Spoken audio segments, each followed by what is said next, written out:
He was always polite, always distant. But the moment he said my name, really said it, I realized I hadn't heard it spoken like that in years. My name is Elaine. I'm 52. Our house sits at the end of a curved street, the kind you only drive down if you live there or you're lost. Trees line both sides, planted too symmetrically, growing too slowly. The neighbors all wave the same way, with a familiarity that doesn't quite reach their eyes. Everyone knows each other's dog's name, but not their favorite color. That kind of neighborhood. I've lived here for 20 years. 20. I said that aloud the other day and startled myself. It doesn't feel like 20. And yet, it doesn't feel like less. It just is. Like the wallpaper in the guest bathroom, slightly outdated, but too harmless to replace. Greg got the job offer a few months ago. Denver. Some leadership role with a salary increase and housing stipend. He acted surprised when I told him to take it. Are you sure? He asked, like I might beg him to stay. I just nodded. Told him 6 months apart wouldn't kill us.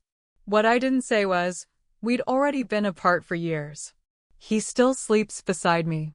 We still eat the same dinners, sometimes even in the same silence. We share bank accounts, a Netflix password, and the memory of a younger, shinier version of ourselves. But what once filled the spaces between us, touch, talk, desire, is now just routine. Muted. Functional. He kissed my forehead before he left for the airport. Like I was a child or a memory. I watched his taillights disappear. And felt nothing. The house has always been his favorite. Brick siding, manicured hedges, that unnecessarily large garage he insisted on. It's also the house I'm supposed to sell now. Don't overthink it, Greg said. Stage it. List it. We'll figure out the rest. As if it were a throw pillow. So I started in the garage. 20 years of boxes. Boxes we never opened after the move. Boxes with his handwriting on masking tape. Boxes that held things we thought we'd want again someday. Ski gear we used twice. Tangled strings of Christmas lights. Old taxes. Dried paint cans. And baby clothes. A whole box. Labeled. For later. We never had children. I ran my hand along the top of that box for a long time. Dusty cardboard under my fingertips. My own handwriting this time, faded but familiar. I didn't open it. Just stacked it with the others. That afternoon, I heard someone clear their throat. I turned, startled, and saw him. Liam. He stood in the driveway, hands in his pockets. Hair a little longer than I remembered, soft curls at his ears. White t-shirt, jeans dusty at the knees, work gloves tucked in his waistband. I must have stared. He smiled, polite, hesitant. Hi, Mrs. Howard. His voice was deeper than it used to be. Slower, like someone who had learned how to take his time. Hi, I said, blinking against the sunlight. I didn't hear you come over. My mom told me you were moving things. She said you might need help. I nodded toward the garage. Just boxes. He looked past me, into the dim mess behind the open door. Squinted, then looked back at me. Still, doesn't hurt to have 2 sets of hands. I hesitated. Instinctively. It's really okay. I've got it. His head tilted slightly. A small shrug. Then he said, I don't mind. And he didn't say anything else. Just stepped into the garage and picked up the nearest box. As if that settled it. I hadn't seen him up close in years. Liam was our neighbor's son. Grew up next door. I remember juice boxes, scraped knees, a birthday party where he cried because someone stepped on his balloon. He used to knock on our door for his mom, asking if we had extra flour or duct tape. But then he grew up. Left for college.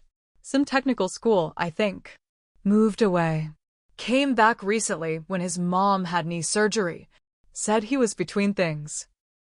And now here he was, lifting a box of tangled extension cords like it weighed nothing.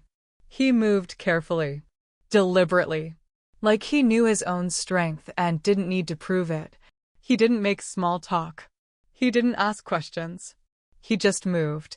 I handed him a box marked spring, old decorations, plastic tulips, and garlands I used to tape to the mantel in March. The box buckled slightly as I passed it. "You don't have to do all this," I said. He paused, not to rest, just to look at me. And then he smiled. A real smile. Subtle. Unforced. "I want to," he said. And something in the air, light, brittle, shifted. We worked for another hour. By the end, the garage had cleared enough that the cement floor looked unfamiliar. A pale square where a freezer once sat. A dark corner that smelled like mothballs and old rubber. He leaned against the doorframe, wiping his forehead with the hem of his shirt.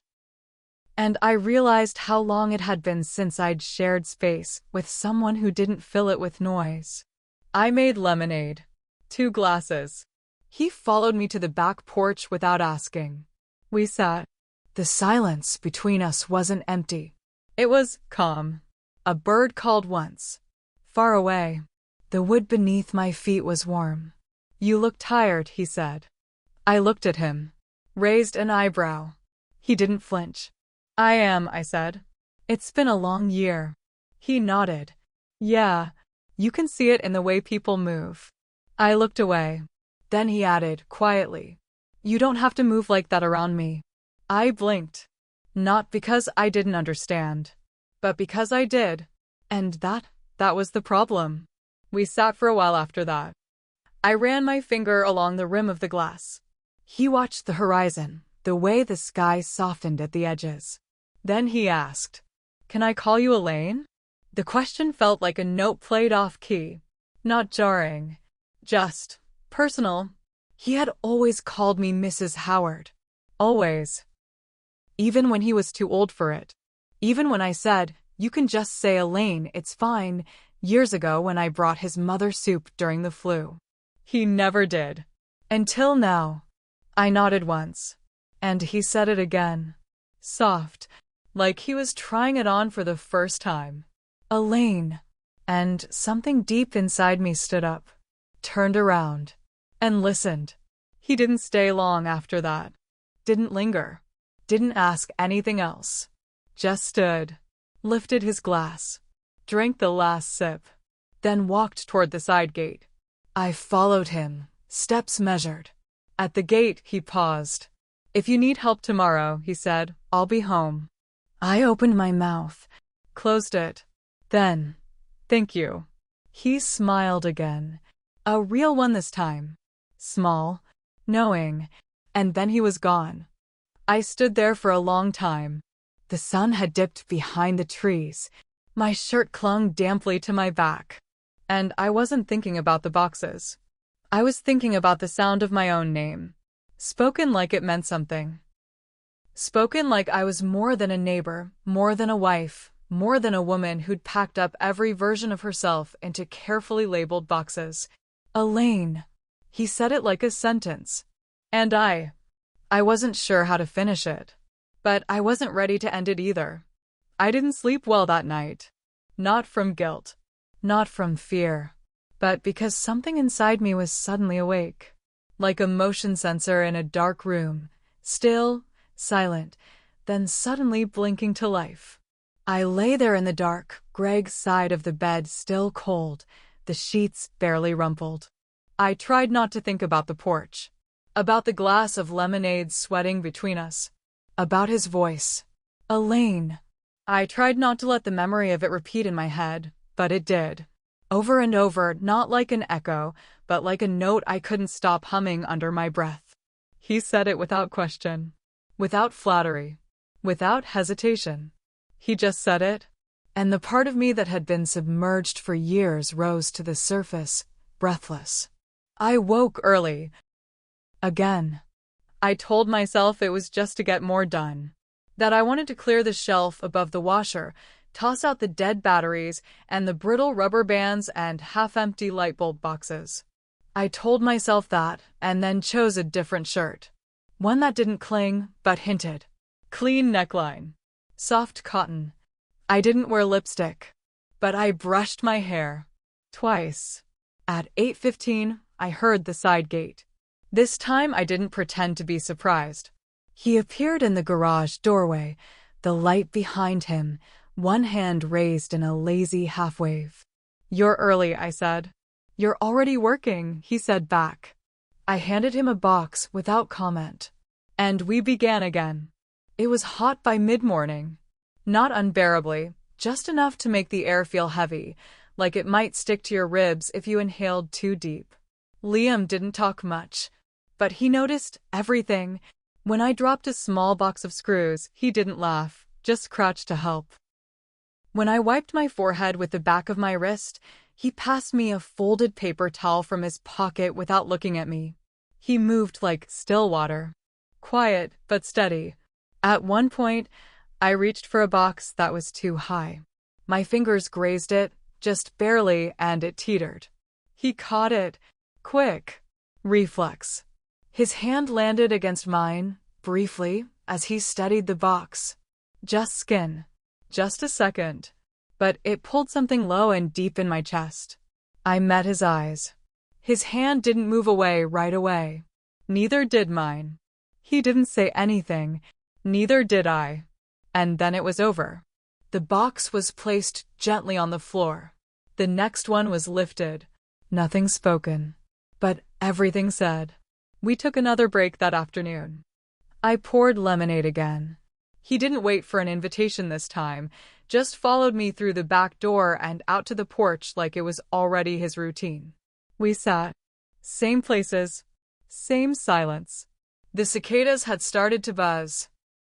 And for some reason, the world felt more honest in that moment than it had in years. He took a sip, then looked at me. Not at me, into me. I looked back. My heart did something strange then, not fast, not dramatic. Just one sharp beat, like a knock from the inside. "You okay?" he asked. I almost laughed, because it was such a simple question. And I hadn't heard it asked like that, like it mattered, in a very long time. "I'm fine," I said. He didn't look away. "You're not." And I didn't argue. I don't remember how the conversation changed. One moment we were talking about work, his mother's slow recovery, my husband's meetings in Denver, and then we weren't. We were just there, not explaining, just existing. Then, as I reached for my glass again, he said, "I like saying your name." I froze.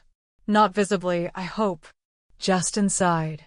I set the glass down without drinking. He was looking straight ahead, not at me. Like he didn't want to put weight on it. Like he was giving the moment to me. To hold. Or to drop. "I haven't said it much," he added. "But I've thought it." He said it again. "Elaine." And this time, when he said it, I felt it settle into my spine. Low. Warm. Familiar, but foreign. Like a melody you recognize, but can't place. "I wasn't sure you'd let me," he said. I turned to him. "I let you." And the way those words sat between us, not flirtation, not permission, but truth, made my fingers tighten around the edge of the cushion beneath me. We didn't move. Not closer. Not away. We just stayed. In a quiet that felt like breathing for the first time in months. Years.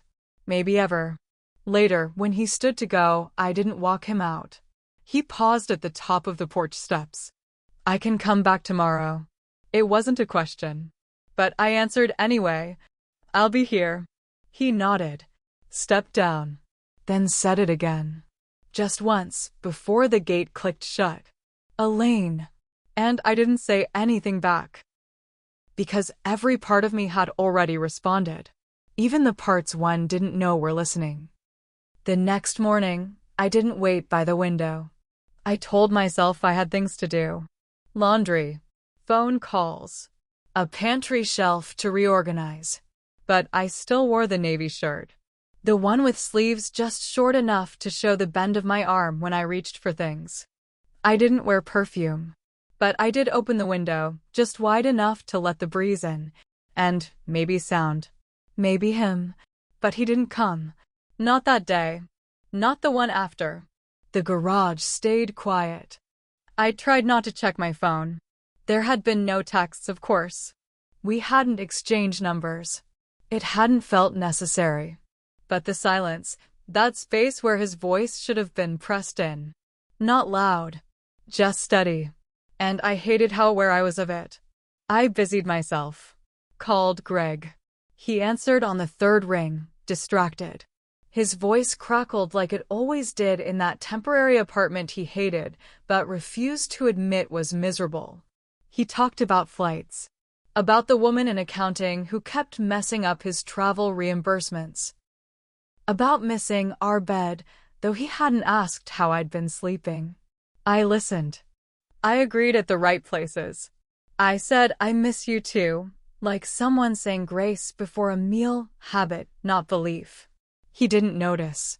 Or maybe he did, but chose not to. That's what we were good at. Quiet omissions. I didn't tell him about Liam. Not because I had something to hide, but because I didn't know what I would even say. I let someone say my name and it undid me? Or a man half my age looked at me like I was a chapter, not a footnote? That wouldn't go well. So I said nothing. To Greg. To anyone. Even to myself. 2 more days passed. Then, late Friday afternoon, I heard the gate. Not the knock. Just the creak. The sound of it swinging open like a held breath finally let go. He didn't call out. Just appeared. I was in the garage again, wiping dust off a plastic storage bin. He stepped in, looked around, said nothing. I handed him a box, and he took it. We worked like that for over an hour. Still, wordless. There was a weight in the air that didn't feel heavy, just dense, like fog. He didn't mention the days in between. And I didn't ask why he hadn't come. Because the truth was, it didn't matter. He was here. Again. And so was I. At one point, I leaned against the doorframe to stretch my back. The shirt I wore lifted slightly, just at the hem. His eyes moved, not with hunger, but with attention. A different kind of gaze. One that says, I see you and I remember you. I didn't cover myself. I didn't move. He didn't speak. But his breath changed, and that was enough. When we finished, we didn't go to the porch. We stood just outside the garage, in the soft heat of early evening. He rubbed his hands together, brushing off dust. I watched the way his knuckles flexed. And something inside me twisted, not painful, not thrilling. Just aware. Like I had skin again. He looked at me. You don't say much anymore, he said, not accusing. I don't need to, I replied. He nodded, once. Some silences say more anyway. That night, I looked at myself in the bathroom mirror. Lights dimmed. Shirt removed. Skin bare. I pressed 2 fingers against my collarbone and watched the way the shadows curved around my shoulder. Nothing had happened. Not really. No lines crossed. No boundaries broken. But my body felt different. Like it was listening now. Waiting. Remembering the echo of my name in his mouth. The next day, Greg called again. Asked if I'd scheduled the real estate consultation. I said yes. He reminded me to be firm about pricing. About square footage and market value. I nodded through the phone. Then looked at the box, labeled for later, still untouched in the corner. Greg didn't ask how I was. I didn't offer. Sunday morning, Liam came again. No words. Just work. And yet, everything between us had grown louder. Our arms brushed once at the edge of a doorway. Neither of us moved. His breath faltered. Mine did too. Still, no contact. But I saw the way his fingers curled as if to stop themselves. I mirrored the motion. And we kept moving. At the end of the day, he stood by the gate again. Same way. Same pause. But this time, he said, if you need help tomorrow. I looked at him. held his gaze a second longer, then said it again. Thank you, but the space between us already knew. It meant something else. I see what you're doing, and I'm not stopping you. He smiled, soft, sure, then left. And this time, I didn't wait to go back inside. I sat down on the porch steps, hands in my lap, breath shallow, name still ringing in my chest.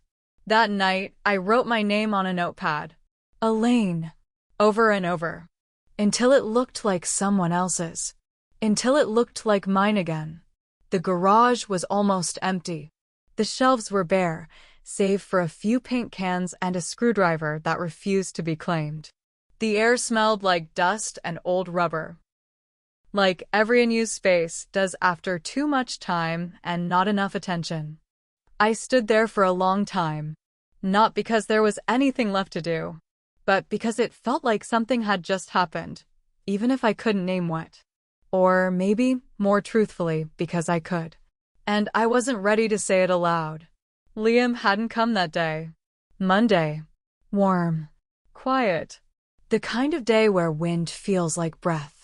I thought I'd missed the boxes, the movement, the reasons. But what I missed was the pause, the sound of his voice, the way he didn't fill the silence just to hear himself, the way he watched but never stared, the way he said my name like it mattered. Elaine. I hadn't realized how long it had been since someone said it like that. Not as punctuation, not as a formality, but as invitation. Not desire, not longing, not promise, just presence. I sat at the kitchen table that afternoon, glass of water, legs sore from lifting, shirt still damp at the collar. The kind of stillness that comes only when there's nothing left to rearrange. I ran my fingertip along the condensation on the glass, thought about the porch, the light in his eyes, the calm weight of the air between us. Thought about how he never asked for anything, never hinted, never stepped across a line. And still, somehow, he'd moved through me. Gently, deliberately, completely. I didn't tell Greg. When he called that night, I answered the phone on speaker while I folded towels. He told me he might be home for a weekend next month. That he was sorry, but things were complicated. That I should keep the guest room tidy for when they sent a stager to photograph the house. I said okay. I said I understood. I said we'd figure it out. And when I hung up, I folded the last towel slowly, like it meant something. The box marked for later was still unopened.